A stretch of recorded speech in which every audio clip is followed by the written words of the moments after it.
Olá, nós estamos aqui em mais um programa de entrevistas da El Shaddai TV, diretamente do Albert Einstein, em São Paulo.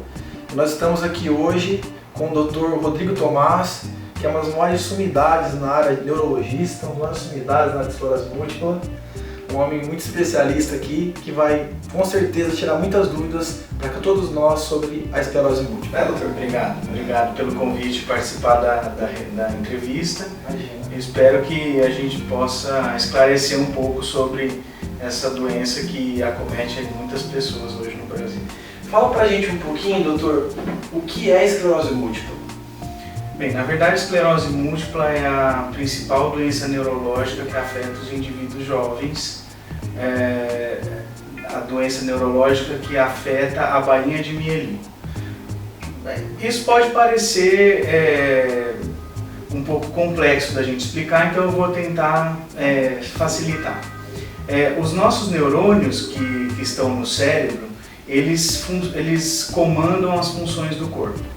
E esses neurônios, eles originam os sinais das funções de determinadas áreas do cérebro, e isso tem que correr pelo cérebro e pela espinha, pela medula,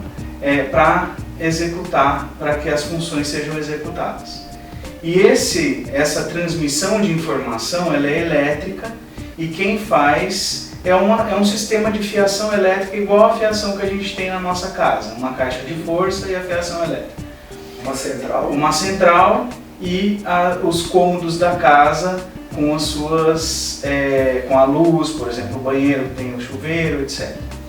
E para o sinal correr direitinho pelo sistema de fiação, a bainha de mielina seria o similar à capinha que envolve a fiação elétrica. Entendi? Então, dentro da fiação tem realmente o fio, que a gente chama de axônio, e em volta a bainha de mielina, que seria o isolante dessa fiação. E é a bainha de mielina, então, que faz o impulso passar de uma maneira organizada, desde o cérebro até, por exemplo, uma função de movimento de uma perna. Entendi. Certo? E a doença afeta justamente a fiação. Ela ataca essa mielina, é isso? Ataca a mielina, por isso que essa doença é chamada de doença desmielinizante. Porém, existia um conceito que era uma doença exclusiva da mielina, da bainha de mielina, mas não é. Também afeta a fiação. Inicialmente afeta a bainha de mielina e conforme o tempo vai passando, mais agressão a mielina vai sofrendo, o axônio, que é a fiação propriamente dita, fica exposto e ele começa também a ser atacado pela doença. Então, quando isso acontece, é quando a pessoa começa a acumular as sequelas da doença. Hoje está aumentando o número de pessoas com esclerose múltipla ou antes não era diagnosticado esses casos? Eu acho que acontecem as duas coisas.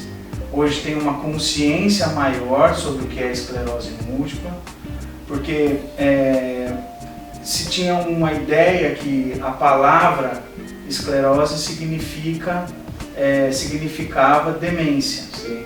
Então a ideia inicial das pessoas é que quando ouviam a palavra esclerose, já faziam uma associação direta com uma pessoa idosa e ficando com comprometimento das funções mentais, com as habilidades, com a memória comprometida.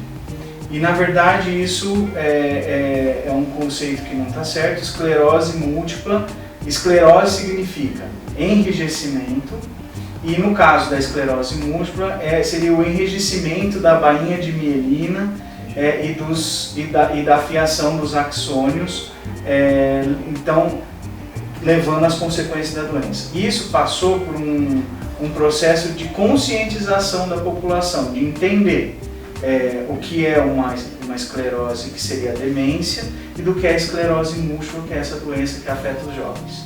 Então existe uma conscientização maior da população para identificar os sintomas, dos médicos com o advento de novas tecnologias para diagnóstico, e também existe a possibilidade, e os estudos mostram que existe um aumento do número de casos novos. Qual a origem dela? Porque hoje se fala muito de esclerose múltipla, né? Eu tenho uma experiência pessoal dentro da minha própria casa, e até por isso que não tenho a intenção e a busca de tentar esclarecer isso para as pessoas. Mas aonde vem a esclerose múltipla? Por que acontece isso? É genético? É ambiental? É uma exposição à radiação? O que acontece? Por onde veio a origem que veio isso? Bem, nada se tem de conclusivo, mas muitos genes já foram identificados como genes que favoreceriam o aparecimento dessa doença, e eles não trabalham sozinhos, os genes, eles trabalham, eles alterariam a resposta da imunidade do organismo, porque eu não expliquei ainda, mas vou falar um pouquinho depois do mecanismo da doença.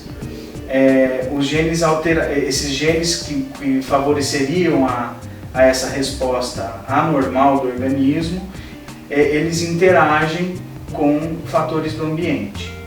E alguns fatores do ambiente são estudados e parece que realmente tem alguma influência.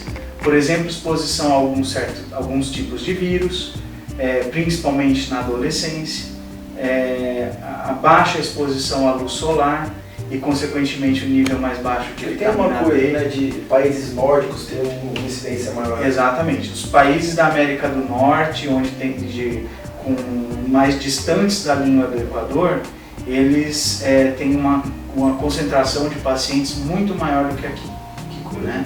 Cerca de 10 vezes mais.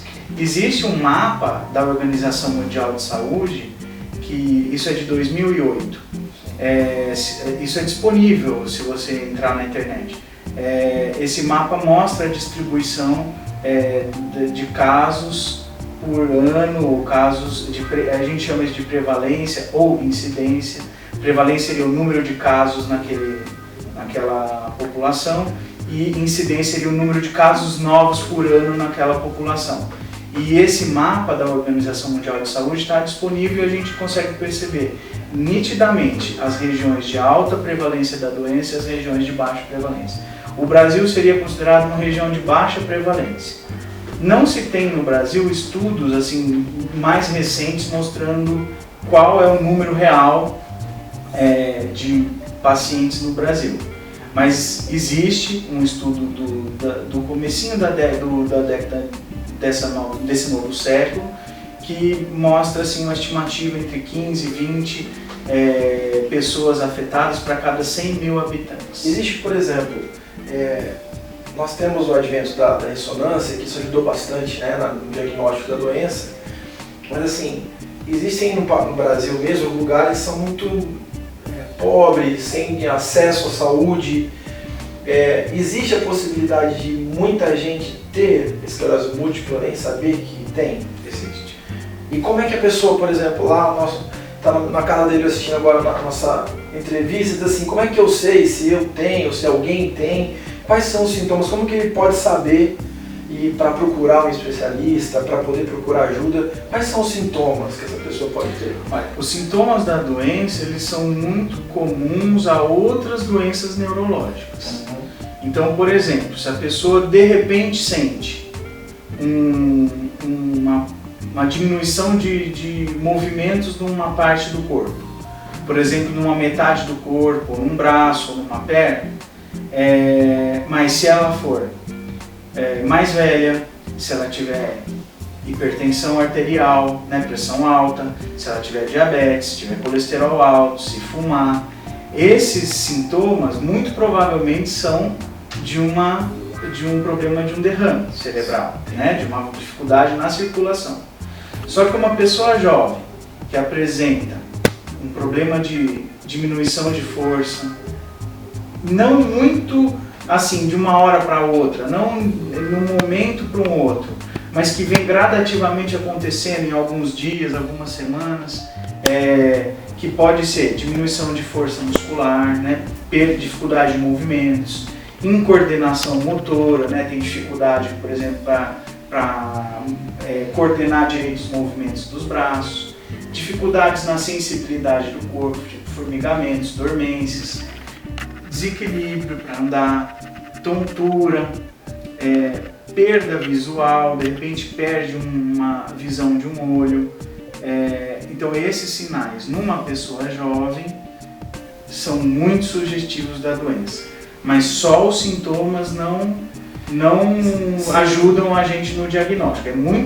O principal é ter os sintomas. Se tem esses sintomas, por exemplo, alguém está assistindo a gente agora e diga assim, eu tenho um sintoma desse, independentemente de ser esclerose ou não, ela tem que procurar um especialista, neurologista. É o neurologista, tem que consultar o neurologista e poder fazer os exames que vão direcionar para esse diagnóstico ou para outro diagnóstico se tiver. Existem muitos mitos quando se pensa em esclerose, né? As pessoas acreditam que, como o senhor mesmo disse, um retardamento, uma coisa assim, uma dificuldade de raciocínio, uma incapacitação, uma doença de morte. Existem mitos, né? Hoje, uma pessoa descobriu que ela tem esclerose múltipla, é o fim para ela? Qual que é o conselho que o senhor daria para ela? Eu estou com esclerose múltipla, estou depressiva ou depressivo, eu não sei mais o que eu faço na minha vida, agora eu não vou mais viver. O que o senhor diz para uma pessoa, o que o senhor aconselha as pessoas que estão nos assistindo, seja pela TV, seja pela internet, algum conselho para essa pessoa? Eu acho que, assim, eu já vivo há 13 anos o dia a dia dos pacientes com esse problema.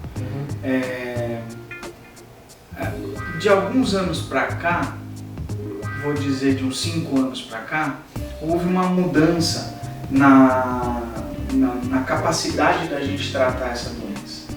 De fato, essa mudança ela já ocorreu desde a década de 90, com a introdução de novos medicamentos, que são chamados medicamentos que modificam a doença.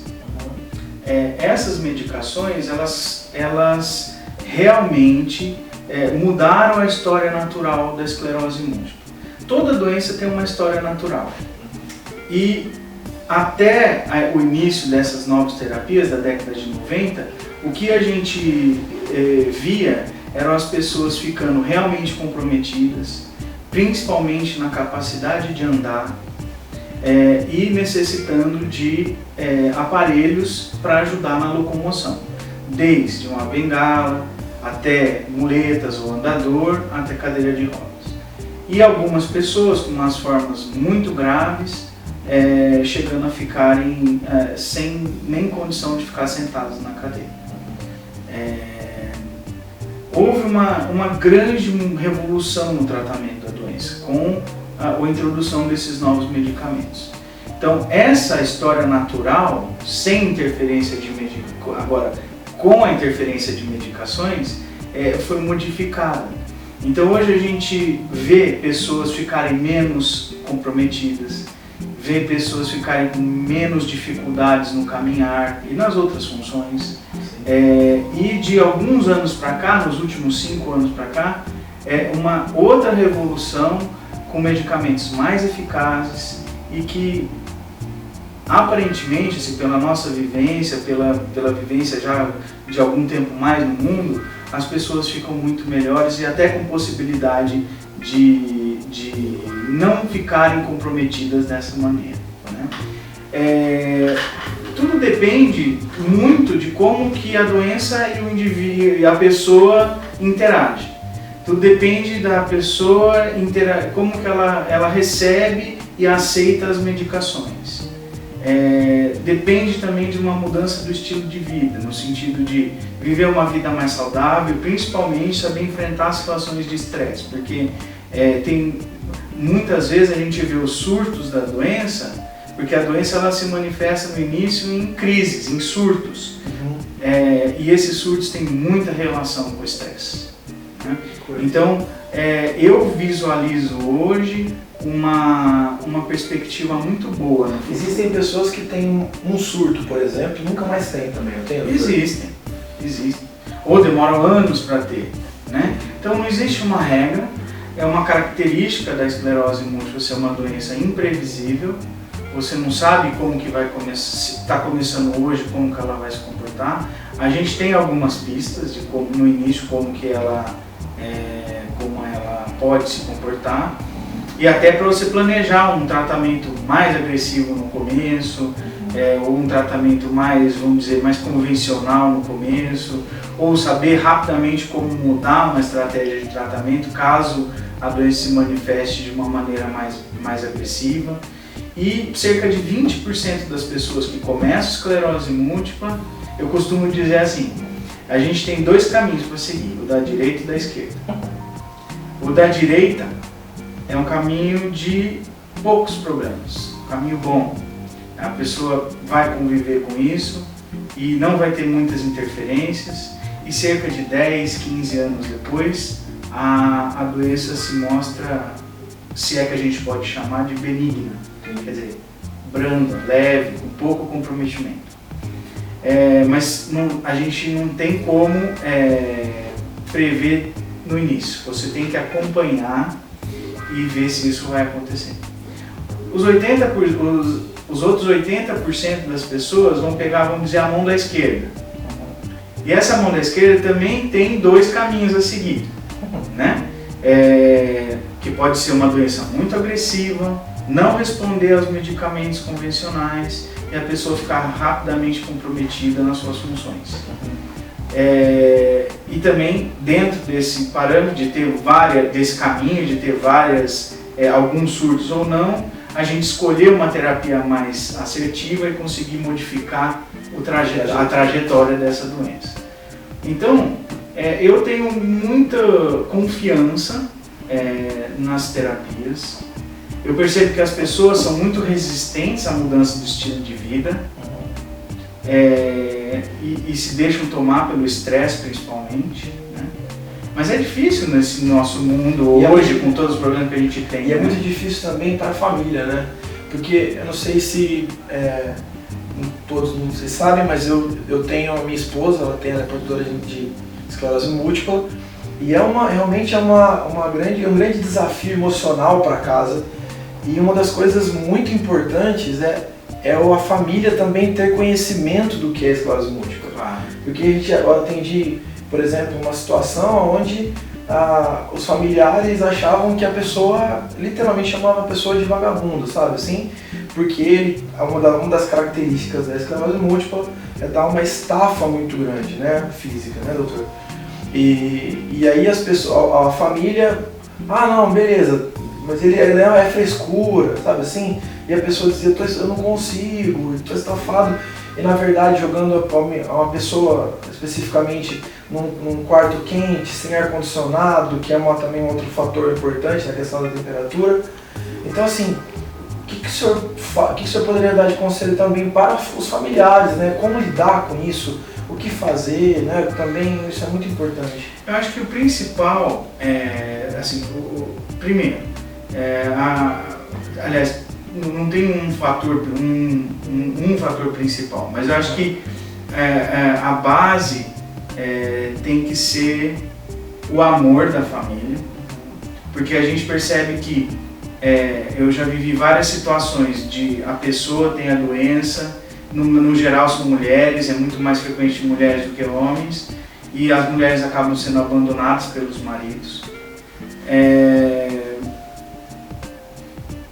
E também vice-versa, também acontece, mas aí a gente pode questionar realmente se havia amor naquele relacionamento. Então eu acho que se não tiver amor, a base tem que ser o amor. Então uma vez que você tem amor, você enfrenta. E também você não ser ignorante no que é. Saber o que é a doença, saber como que a pessoa... Ignorância, eu vou dizer assim... não buscar informação do que realmente é. E o médico ele tem esse papel também de informação. Então você tem que questionar o médico, tem que falar o que pode acontecer. Apesar que alguns colegas, assim, eu acho que são um pouco infelizes na colocação inicial, sabe? Quando a pessoa se depara com o primeiro diagnóstico, é uma catástrofe. Uma bomba. Só que nesse momento é onde que a gente deve dar um diagnóstico e incentivar gerar uma esperança, e gerar uma esperança e uma expectativa boa. Tipo, você tem esclerose, agora você está frito. Acabou sua vida. Acabou, você vai ficar na cadeira de rodas. Não é uma verdade. Então eu acho que buscar informação, tomar cuidado com o que lê na internet, porque às vezes a internet tem... Eu não sou contra, aliás, sou muito a favor, porque hoje a informação está difundida, mas eu acho que precisa peneirar a informação, discutir com o médico e buscar saber que muitas coisas que a pessoa está sentindo não é fingimento, não é da cabeça, não é porque ela quer, é porque ela realmente não consegue. Por outro lado, eu acho que precisa também ter um incentivo, né, do companheiro, da família, no sentido de vamos lutar, vamos conseguir, você está cansado, vamos ver qual que é a melhor alternativa para a gente melhorar o cansaço. Existe tratamento para isso, tem profissionais, por exemplo, de fisioterapia que são muito importantes no manejo desses sintomas, conduzir, isso chama fadiga. Então, como conduz a fadiga, como que trata a fadiga, que tipo de exercício que a pessoa pode fazer para ela ficar menos cansada. Então, eu acho que precisa desse apoio da família, a base tem que ser o amor, tem que sair do desconhecimento, né? E saber como que a doença pode se comportar e que aquilo que a pessoa está muitas vezes não conseguindo fazer não é porque ela não quer, e sim porque ela realmente não consegue. E tem que, uma parte importante do tratamento é o tratamento físico. Não tem tratamento de esclerose múltipla nenhum, pode ser qualquer coisa, até coisas mais alternativas, mas não existe tratamento de esclerose múltipla se não houver um recondicionamento físico, né? É fisioterapia, ou é ginástica, ou é caminhada, ou é qualquer prática física. É lógico que com um profissional mesmo da área, né, você pode ter orientação muito melhor. Mas a mensagem é que precisa realmente cuidar do físico, além de você cuidar da sua mente, de enfrentar, da sua emoção, enfrentar esse problema que veio e caiu como uma bomba. Esperar o período de assimilação disso, que existe, é normal, todo mundo ter dificuldade, todo mundo ter uma angústia, não sabe o que vai acontecer, como vai ser meu futuro, mas pensar positivamente. Essa doença, ela ataca uma das coisas assim, muito fortes no ser humano, que é a previsibilidade, né? Eu tinha uma previsibilidade de vida, daqui a pouco eu não tenho mais, porque hoje eu estou bem, amanhã eu acho que estou bem, mas não estou. Mas eu incentivo manter todas as previsões, sabe? Eu acho que tem que manter assim. Qual que é a sua expectativa? A pessoa vem e fala assim, mas será que eu vou poder casar? Será que eu vou poder ter filho? Será que eu vou poder amamentar? Vai! Essa é a sua meta de vida? Vamos atrás, a gente vai conseguir aparar as intercorrências se elas tiverem, vamos tentar aparar, muitas vezes a gente consegue, e continuar vários projetos de vida, casamento, profissão. Eu costumo dar o exemplo de um paciente meu que ele sempre lutou artes marciais, né? E ele, depois desse problema, ele aumentou a capacidade física dele. Ele ganhou mais massa muscular. Hoje ele luta UFC, faixa preta de judô, de mais não sei lá o que. É um cara forte, otimista. Ele melhorou, assim, ele tinha outros planos de vida, já teve 2 filhos depois do diagnóstico. Hoje ele tem 5 anos de acompanhamento comigo e ele está muito bem. Não pode dizer nome? Não pode. É uma questão ética, não pode, mas ele é um exemplo, sabe? Porque é uma pessoa que passou por um momento difícil de aceitação. O tratamento no começo é complicado também, você precisa se adaptar ao tratamento, mas ele foi melhorando a capacidade física dele, a capacidade tanto de trabalho, constituiu família, e hoje é uma pessoa feliz, apesar de conviver com a doença e com o tratamento, né?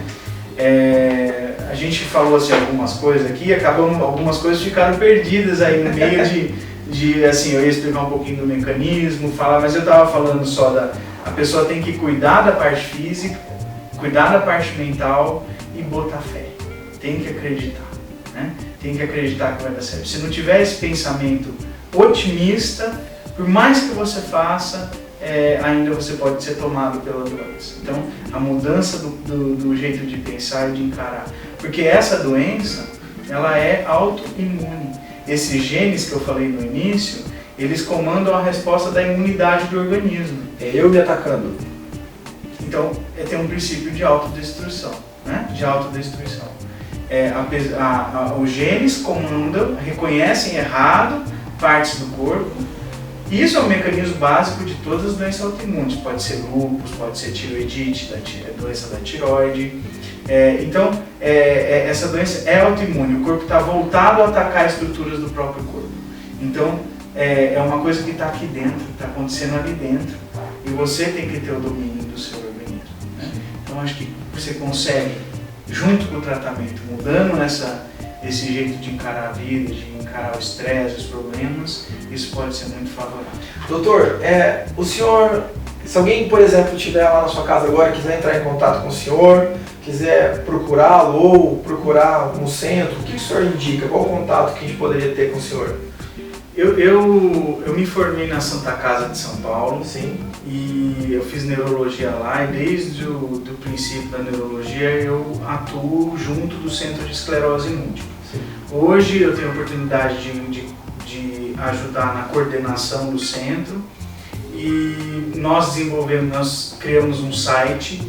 Esse site tem informações atualizadas sobre a doença, e até o contato dos profissionais, se for o caso, e a possibilidade até de envio de questões, de questionamentos, de algumas colocações. Está na sua tela já. Então, o site é www.catem.com.br.